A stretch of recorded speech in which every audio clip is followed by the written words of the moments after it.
If moves in dance are equivalent to letters, then combinations are words or phrases.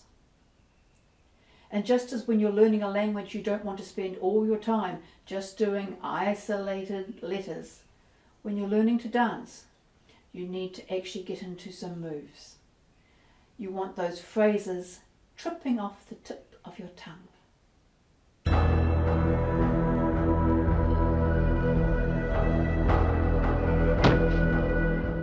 Hi, I'm Kashmir, and this teaching tip is about how to increase the ability of your students to execute combinations well, whether as part of a choreography or improvisation. Now, when I think about combinations, I think, oh, that's just so easy, what's the big deal? And then I think, 27 years experience in ballet dance, 8 years plus in other dance forms, maybe the experience counts for something, and it does. Experience is important, and your job as a teacher is to give your students that experience so they can improve their dance. You can drill combinations for at least 3 reasons. You can drill to improve the transitions, which is what this video is going to concentrate on.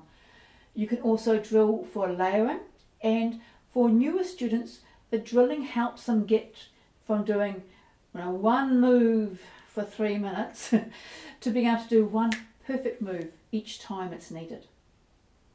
Now, this video is not covering creating combinations. That's another big topic in its own. So we're just looking here at drilling, and I'm going to limit it to drilling for transitions. There are 2 types of main transitions that we can consider. One is the body part or body shape issue. So when you're going from one body part to another, or when you're actually changing what the body part is doing. That's one sort of transition. The other sort of transition is a transition of weight. The first type of transition, the body part transition, is usually the easiest for people to get, but you'll still have to talk them through it the first few times. So, we're doing figure eights. We're changing from a backwards figure 8 to a forwards figure 8. We change on the side and get them to try it if necessary and see how it's really hard to change anywhere else. That's the natural place. So we're going backwards, we stop at the back, and then we come forwards and we keep it smooth.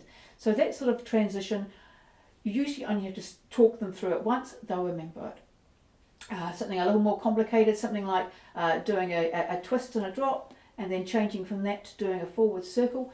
Doing the forward circle, a vertical circle from the back, is really quite hard, so you might need to tell them that we have a transition, we do the drop, and then we sneak it round into neutral to do the circle. So sometimes you just need to say it once, sometimes you might need to say it twice. Weight transitions are much more difficult. I don't know why, but for some students, every time you have to spell out the weight transition, you have to point out where their weight should be to make the move flow.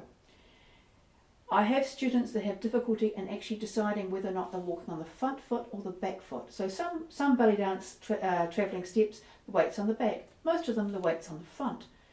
But they don't seem to be able to make that transition. And if you've got the weight in the wrong place, everything else falls apart.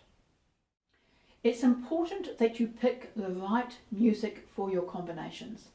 It should be at the right pace, it should have the right texture. There's many pieces that I really like, just simply can't use in class for drilling, because you want something that is reasonably, reliably boring, but not so boring as everyone falls asleep. So you want a reasonable beat, you want a correct speed. I have a playlist that has a range of music in different speeds and different textures. So in the next video, I'll start looking at how you can set up your drills and some of the things that you need to look out for.